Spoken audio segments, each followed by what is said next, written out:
Well, ladies and gentlemen, every now and then a story becomes so big that it's going to require more than one right angle episode, comprehensive though that episode may be. Our story, I think, is of such earth-shattering significance that it's been able to combine two of the kind of code words we have for extremely complex situations. For instance, if you have a bunch of very, very cookie-cutter kind of houses, those are called McMansions. And if there's any kind of a scandal, it's called Gate because of Watergate. And to have a story that is so encompassing as to combine these two meta expressions, well, this is where we are with MacGate. You may or may not have known this, but Donald Trump welcomed the Clemson Tiger National Football Champions, college football champions, to the White House, and he.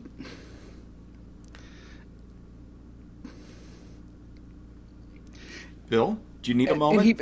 And he fed these poor kids. He fed them McDonald's is what he did. Fed them McDonald's foods. And there's a picture of Donald Trump with his arms spread wide in front of this platter of poison, and he looks exactly like Colonel Sanders with that same smug, self-satisfied look on his face. And I don't know what to do. I just don't know what to do anymore. The country's falling apart. This is he's serving mustard packets in the Eleanor Roosevelt silverware. It makes me want to just go out and eat a donut. Actually, to the undying credit of somebody who's a much finer comedy writer than me, we get the story from Let Them Eat Bic Macs, Why Trump Gets America. And I want to read a little scene to you very briefly from Will Lloyd, who wrote the article, and then I want to get to the actual point of what Will Lloyd is on about. First of all, the picture of Donald Trump is enough to scare you, and he's written a very small screenplay, which, if you'll excuse me for a moment, I will indulge you in because it's just so good. So here's the scene of what's going on with progressives all around the country as we hear this horror. So open on the interior apartment afternoon. Jessica, Harvard School of 09, JP Morgan 10 to 12, Obama White House staffer 13 to 16, is returning to her Georgetown apartment after her morning Tibetan throat singing class. There's a yoga mat under her arm. She shares the apartment with a lovingly open relationship with Zach, Columbia 2010 senior green urban planning correspondent at Vox.com, fellow of the Aspen Institute for Ideas from 14 to 17, who is blogging at their Heige-influenced open plan kitchen. Jessica looks visibly disturbed as she enters. Zach, honey, what's the matter? Is everything okay? Jessica, it's Zach. Don't worry about the Whole Foods delivery. It just came after you left. The chia seeds, flax seeds, pea protein, dried goji berries, the resistant potato starch, turmeric powder, and collagen hydroslate were all there. They even remembered the coconut oil this time. Jessica, no, it's not that. Zach, what is it? Jessica, it's Trump. Did you see what he did this time? Zach, the Bic Macs. This is stage direction. Jessica begins to literally shake. Her yoga mat falls to the floor and unfolds. Not just the Bic Macs. He put packets of hot mustard sauce in the Eleanor Roosevelt silver serveware. Zach, I don't think... Zach pushes back on his chair and slowly runs both hands through his hair. He gets up and hugs Jessica. Jack, it's going to be fine, baby. Just remember your breathing exercises, okay? Alternate nostril breathing, just like you were doing this morning, okay? Jessica begins to weep. I think I need to send some tweets right now. Finn.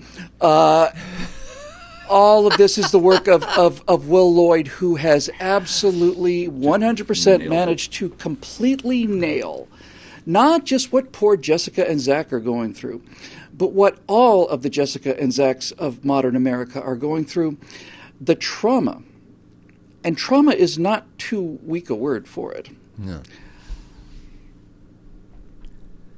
Of having the United States government run by people who eat just like the rest of those knuckle-dragging Neanderthals out there in flyover country. There was no kale, no arugula. Have you seen the prices of arugula lately, by the way? No hemp seed granola, nothing. He is feeding cheeseburgers to these poor 290-pound sheet muscle, granite-built athletes who knock down buses just for practice, and who I would be willing to bet is that there's not a single progressive in the country, not one, not a progressive in the country, who is in better physical condition than the weakest person on the Clemson Tiger football team. So where does that leave us? Steve, let's start with you. There's a term that I first heard over at Instapundit many years ago. You're an Instapundit contributor. And when I heard this term, I was just absolutely, completely blown away by exactly what this mental disease called progressivism really consists of. And that term is oikophobia. I don't want to convince oikophobia with oinkophobia. Oinkophobia is the fear of the McRib sandwich, but oikophobia is the fear of the common. In other words, it's a loathing and a despising of all of the things that you're familiar with. It's the exact opposite of xenophobia. And for these Washington elites who have spent their entire careers kissing bottoms in order to make their way up through the social strata and reach the ethereal heights of government, high-level government assistance, for this man to bring McDonald's into the White House, their White House, Obama's White House, where apparently the smell of grease still lingers. Yeah. And apparently, I just can't go on. What does that say about the people who have gone into the governance of this country? What does it say about the people who are governing the country? What does it say about their attitudes of the people they are presumably governing? So much. Before I get to that, though, I actually did a little research for this segment. I wanted to be well prepared, and I dug up a state dinner menu. I don't mean to compare a state dinner menu with hosting a college football team, but I do have a point here that goes to what you were saying. Canada's man of the people, Justin Trudeau, came for a visit to the White House in May of 2016, which I think we can all agree was a simpler and more innocent time. And the first course was baked Alaskan halibut casseroles, in quotes, with angel hair asparagus. Second course was roasted apricot salad with White House honey, I assume produced by the First Lady's bees, and Appalachian cheese from Virginia. Third course, baby lamb chops. Oh, from a small farm in Colorado. Yay, Colorado. And Yukon potato drizzled with Yukon Jack Canadian whiskey. For dessert, a cake with delicate nuances of toasted Texas pecans and caramelized New England maple syrup. And the story, I think I got this from the Washington Post, took pains to point out that they used maple syrup from Vermont because Canadian maple syrup was not available from their supplier that day, and they'd wanted to honor Justin Trudeau with Canadian maple syrup. Donald Trump had a bunch of football players and served them some awesome fast food, and it gets sneered on. Barack Obama has a little video. You can look this thing up online of wandering around the White House. I think this was back in 2009, offering to go get McDonald's for people in the West Wing, which he then did. And the media fawned over this stuff. Bill Clinton was famous for his love of McDonald's, and that was just a cute character quirk of lovable Bubba from Arkansas. So what we have here is some real movement on the left, a real disdain, because you know what? There are two Americas. Mm-hmm. There really are, and they can be combined into one person. They really can. I look at this menu from this state dinner from 2016, and I'm thinking, man, that all sounds really good. And Colorado, I hate to boast about my home state. Actually, I love it. But Colorado produces some of the best lamb in the world. We rival New Zealand. It's just that good. And so I look at this menu, I'm like, oh, yeah. But Tuesday morning, when I read about Trump's McDonald's fiasco, I got so turned on by that banquet spread that I went through the McDonald's drive-thru and got myself a double quarter pounder with cheese for lunch, and it was epic. It was awesome. I think here we are at 3/4 of a day later, and I'm still full from that massive burger. It was great. So we're a complex people. We can have the huge fancy gourmet burger, or a gourmet dinner. We can have the McDonald's, the Domino's pizza, what have you, and we can do this at the same time, very nearly. What we can't seem to have is a press corps that reports honestly about it without looking down their nose because it was a Republican who did it this time. You know, listening to you list that menu during the Obama presidency, it makes me want to think that at least hopefully during that dinner, Barack Obama got up and raised a glass of extremely fine French wine and said, "Do you know, I don't believe there have been so many invented culinary words designed to bolster your own sagging self image in the White House since Robin Leach dined here alone." So, Scotty, here's my theory, and I really do mean this. I really do. A country that gets up in the morning, that has a bowl of oatmeal and goes to work, is a healthy country.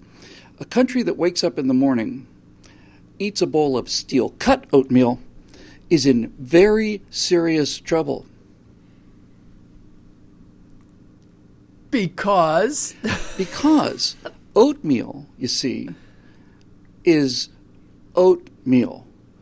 And oatmeal is a nutritious breakfast that has fed and powered the United States through 250 years of magnificence. But if you wake up in the morning and eat oatmeal, you might as well be some kind of sap that goes to work in a job. Yes. And so what you'll do, you see, is you'll have steel-cut oatmeal. And by having the oatmeal being steel-cut, which I'm pretty sure probably the previous oatmeal already was, but by having steel-cut oatmeal, Scott, now you're capable of appreciating the finer things in life, and you will have not salt on the kitchen table, because salt is what a country that defeats the Nazis would have on the table, iodized salt. You'll have Himalayan pink salt, brought down from the mountains with a grinder that has different by settings. Sherpas. Yes, yeah, by authentic Sherpas who are paid fair wages, by the way. And you will grind this pink Himalayan salt over your food that includes things like steel-cut oatmeal. And what you're doing is you're eating oatmeal and you're eating salt, but you're so much more special. So what than I get from all this, Bill, is that you're still a little sore from when I visited your house and you served me that bowl of oatmeal, and I said, "With what sort of blade were these oats cut?" And I said, I cut them with a rusty knife, taken actually with a rusty bayonet taken off a dead Taken in SS battle. officer in the Battle of the Bulge. And if that's not good enough for you, here's the SS dagger. You know what you can do with it. You know, I hate to step out of snark and get to just common sense, middle American values, but I ran a Christian children's camp for a while, and the highlight of the summer for the staff people was each week when we would go out and we would buy a station wagon full, perhaps 6 miles high, a station wagon full of McDonald's food, and bring it in they could stay up late and they could play games and eat McDonald's food. And this was the big night of the summer. Now, granted, they were eating camp food before that, and so this was a welcome respite. But I don't think people understand the symbolism of this. I mean, first of all, the fact that Donald Trump negotiated a product placement deal to end all product placement deals has got to be, that's winning right there. Hashtag winning. And then secondly, that President Trump was serving a meal that he knew everyone would eat.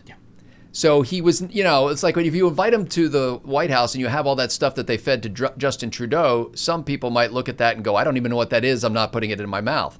But he knew that he could get widespread agreement that it was worth eating this McDonald's and other fast food places.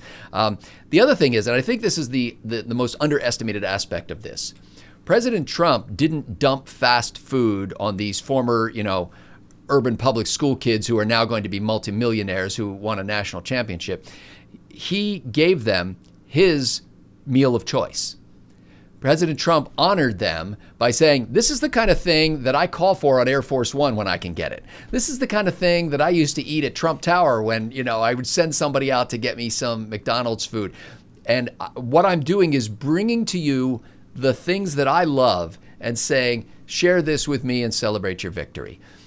If you can't get that, if you don't understand that, if you can't get the fact that grandma is going to give you tomato soup and grilled cheese sandwiches cut on the diagonal, then you don't understand America.